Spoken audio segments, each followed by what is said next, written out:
Now that we've learned how to make a slip knot, I'm going to show you how to make a chain. So chains are like the foundation of most projects that you'll be doing in crocheting. It's like the foundation for building stitches on top. So once you have a slip stitch, you're gonna hold the yarn that's still attached to the ball of yarn in the non-dominant hand, because I don't know if you're left-handed or right-handed. So in your non-dominant hand, you'll keep the yarn that's still attached to the ball. How you hold the yarn will be based on your comfort level or your grip, what's comfortable for you. Some people loop, I just hold it.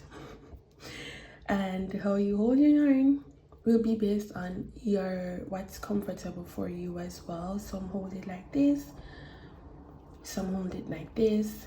I hold it like I hold a pencil. Now to make the foundation yarn, you're gonna go under and secure it in the hook here, and then pull through the slip stitch that we just did, the slip knot that we just did. And this is what we'll be doing to create the foundation. By going under, securing it in the hook, pulling through, under, securing it, pulling through, under, securing it, pulling through. So from the top, slip knot, create that X, under, over, pull through. Then you decide the tightness or the tension.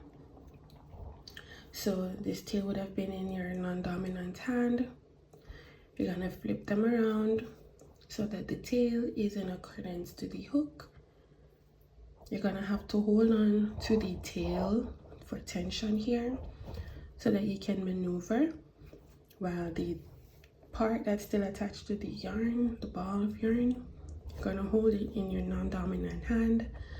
So the hook and the tail is in your dominant hand. Now you use the hook to go under the yarn, secure it into the hook.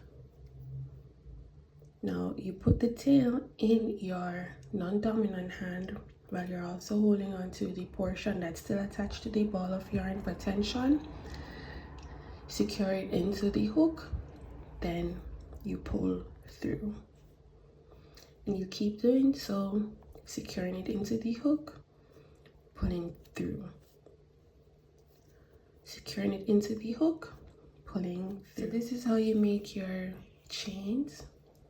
Keep practicing, and I'll meet you in the other video.